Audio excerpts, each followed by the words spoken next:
Meus amados irmãos, graça e paz, hoje eu quero falar um pouco com vocês a respeito da Santa Ceia.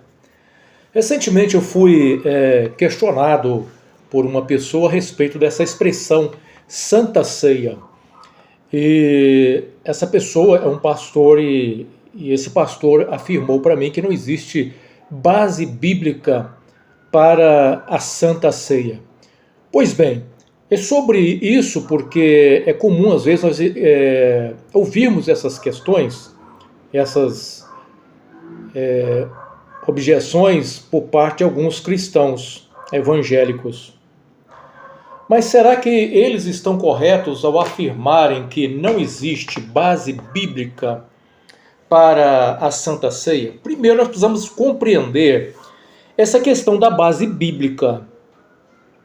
Porque, de fato, a expressão Santa Ceia, ela não existe na Bíblia, né? Mas também não existe na Bíblia a expressão Trindade. Agora, a Trindade tem base bíblica? Sim, a Trindade tem base bíblica.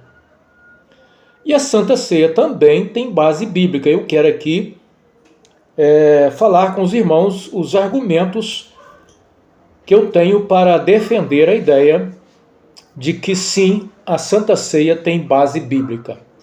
A primeira coisa que nós precisamos entender é que a Santa Ceia, ou a Ceia do Senhor, como é descrita no Novo Testamento, ela foi instituída pelo Senhor Jesus no momento em que o Senhor Jesus estava participando de uma cerimônia judaica conhecida como a Páscoa. E é exatamente nesse contexto dessa festa judaica que Jesus vai instituir a Santa Ceia, ou seja, vai ressignificar a Páscoa para que ela tenha para os cristãos um novo significado, um novo sentido, com também novos elementos, uma vez que na Páscoa judaica você tinha a figura do Cordeiro, e o Cordeiro seria o próprio Senhor Jesus, que estava sendo entregue na cruz pelos nossos pecados. Ele vai dizer que o pão passaria então a representar o seu próprio corpo e que o vinho seria a representação do seu próprio sangue. Portanto, a representação da nova aliança está justamente nesses dois elementos, o pão e o vinho. Bom, nós sabemos que a Páscoa judaica ela é um memorial da antiga aliança com o povo judeu.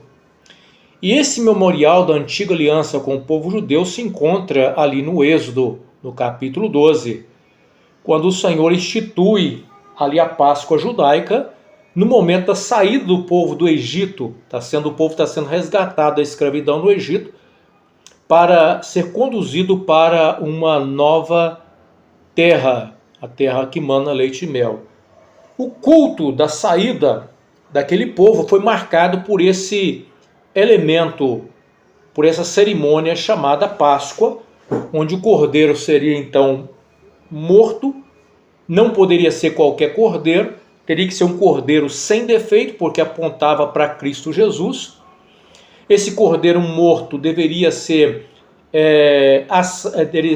assado e comido por toda a família, repartido por toda a família, era uma refeição comunitária, cujo sangue desse cordeiro deveria ser passado na verga da porta como sinal da aliança daquela família, para então ser livre da morte que passaria e afetaria todos os primogênitos ali da terra do Egito. Esse é o contexto em que a Páscoa judaica é inserida.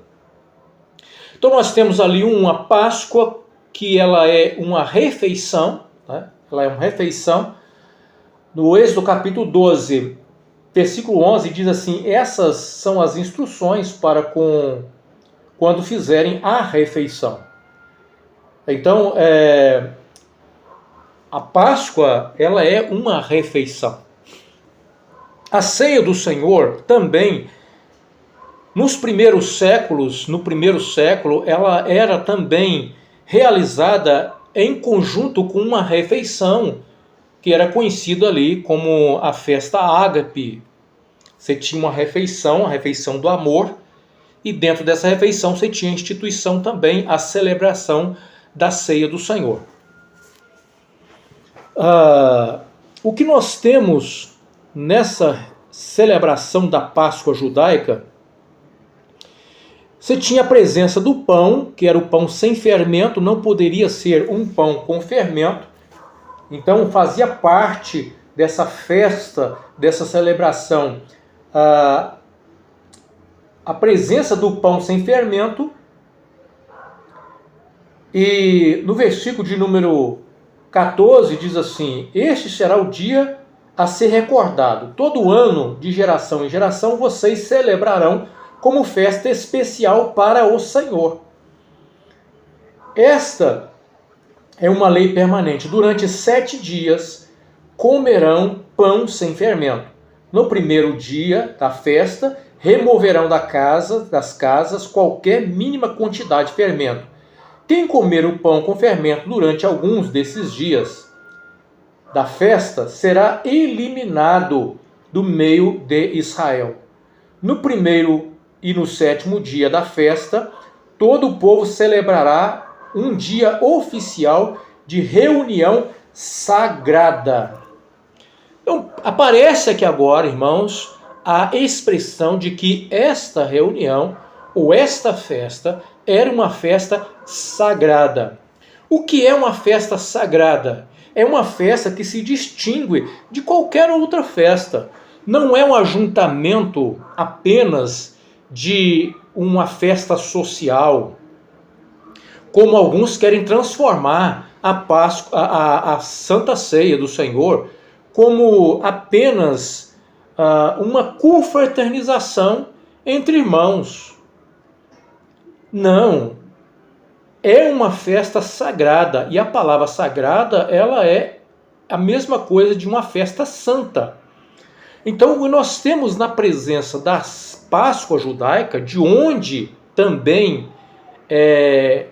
a ceia do Senhor vai surgir, a expressão sagrada. Era uma reunião sagrada, ou seja, era uma festa, era uma cerimônia, era um culto ao Senhor. E como todo culto ao Senhor tem que ser santo, também a festa judaica era também uma festa santa. E havia juízo para quem não levasse a sério esta festa e comesse o pão com fermento, seria eliminado. A palavra do Senhor diz que seria eliminado do meio da comunidade. E nós vemos também que a mesma coisa acontece com a ceia do Senhor, quando Paulo escreve sobre isso em 1 Coríntios 11, e fala daqueles que não levavam a ceia a sério e participavam a si mesmo. E por causa disso, alguns estavam sofrendo o juízo de Deus. Alguns estavam ficando enfermos, enfraquecidos, e alguns até mesmo já haviam morrido como parte do julgamento de Deus por não levarem a sério a ceia do Senhor. Uma coisa a ser observada também na Páscoa judaica é que nenhum estrangeiro poderia comer a Páscoa. A única condição para que um estrangeiro pudesse participar da Páscoa é se esse estrangeiro estivesse morando na comunidade judaica e fosse circuncidado, porque uma vez circuncidado entrava na aliança com Deus. As festas eram reuniões sagradas e, portanto, santas. Voltando à ideia do estrangeiro, da única maneira do estrangeiro participar da festa da Páscoa é sendo circuncidado, porque ele teria que estar em aliança com Deus para participar, já demonstra para nós que a ceia do Senhor também não poderia ser diferente. As pessoas estão banalizando essa cerimônia tão séria que sempre foi pela igreja reconhecido como um ponto o ápice do culto cristão, o momento da ceia do Senhor. E não é qualquer pessoa que pode participar da ceia do Senhor. E as pessoas estão banalizando esse culto, essa cerimônia, e permitindo que pessoas não crentes participem da ceia do Senhor. Pessoas que não entraram em aliança com Deus. Vale ressaltar que a igreja, nos primeiros séculos, nós temos algumas instruções, né, dos pais da igreja, e que só podia participar da ceia quem fosse batizado, ou seja, quem estivesse na aliança. Quem não estivesse na aliança não podia participar da ceia. Cristo instituiu a cerimônia da ceia, portanto, nessa festa sagrada, nessa festa santa. Cristo estava nessa reunião sagrada, santa, participando da Páscoa. Portanto, ele estava ali comendo o pão sem fermento.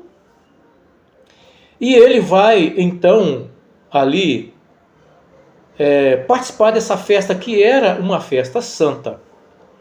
Então, o que nós temos? Nós temos aqui uma festa santa, o Cristo Santo e o pão santo.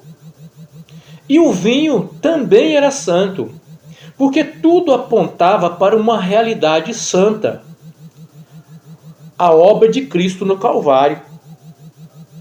Paulo, quando vai falar da ceia do Senhor, ele vai dizer que era uma cerimônia de culto. Ora, se a ceia era uma cerimônia de culto, o culto é santo. E se o culto é santo, a cerimônia também é santa. Pois aponta para o Senhor que é santo, para uma realidade sagrada. E é ofertada por um povo santo. O pão é o corpo de Cristo. E se o corpo é santo, o elemento torna santo no momento da celebração. O mesmo ocorre com o vinho. A centralidade da ceia está na adoração a Cristo e não na comunidade. As pessoas estão perdendo completamente a compreensão desse aspecto litúrgico profundo e de uma representação profunda que é a relação que está relacionada à obra de Cristo para a salvação humana. E as pessoas passam agora a centralizar a ceia na vida das pessoas, na confraternização, como se o importante fosse a confraternização, como se o foco da ceia fosse a comunidade e não o Cristo da comunidade. Há uma tendência em menosprezar esse aspecto litúrgico da ceia ao reduzi-lo apenas a uma refeição social de partilha. A adoração na ceia deve ser realizada pela consciência do sacrifício de Cristo por uma igreja que é corpo e em comunhão uns com os outros, como participantes de um mesmo corpo, adoram aquele que é o Senhor da festa, Cristo Jesus. Sem honrar o corpo de Cristo, que é a igreja, a participação traria julgamento. A expressão "isto é o meu corpo" já mostra que não é qualquer coisa e que não pode se tratar o elemento pão naquele momento da ceia como qualquer coisa. Isto é o meu corpo, é a expressão do Senhor Jesus. Em 1 Coríntios, capítulo de número 10, versículo de número 16 ao 17, vai dizer que todos comemos do mesmo pão, mostrando que somos um só corpo. Todos comemos do mesmo pão, mostrando que somos um só corpo. E Paulo vai dizer ainda, nesse mesmo capítulo, quando abençoamos o cálice, participamos do sangue de Cristo. Olha que coisa. Paulo vai dizer, e eu vou ler aqui como que está literalmente para os irmãos, em vez de parafrasear, que Paulo está dizendo em 1 Coríntios 10. Em 1 Coríntios 10, Paulo vai dizer o seguinte: ora, quando abençoamos o cálice à mesa, não participamos do sangue de Cristo? E quando partimos o pão, não participamos do corpo de Cristo? Então veja bem que há um aspecto místico que envolve essa cerimônia. Não pode ser tratada de qualquer maneira. O Senhor Jesus vai dizer em João, no Evangelho de João, capítulo 6, versículo 48, ele vai dizer: eu sou o pão da vida. Ele vai comparar o pão com a sua própria carne. Ele vai dizer: a minha carne verdadeiramente é comida e meu sangue verdadeiramente é bebida. E as palavras que eu digo são espírito e vida. Portanto, a ceia, ela tem um mistério envolvido, onde Cristo se faz presente no ato da participação daqueles elementos. Não que os elementos transformam, não que é uma transubstanciação dos elementos, mas que é uma participação de um Cristo presente no ato da participação desses elementos. Há uma participação espiritual forte, que não deve ser menosprezada e nem banalizada, como querem alguns. Portanto, o que eu posso concluir para vocês é que sim, mediante todas essas informações que eu acabo de dizer, a Santa Ceia tem base bíblica e é santa, porque faz parte de um culto que é santo. É uma cerimônia de culto ao Senhor, e cerimônia criada por Cristo para ser vivida pela igreja enquanto a igreja existir até a volta de Cristo. É uma cerimônia séria, ao ponto de ser punido aqueles que não levarem a sério essa cerimônia e participar de qualquer maneira. Portanto, nós estamos num culto santo, é um povo santo separado que deve participar e ofertar o culto ao Senhor. Portanto, não há como negar que a ceia do Senhor é a Santa Ceia do Senhor. Que Deus abençoe a todos. Em nome de Jesus.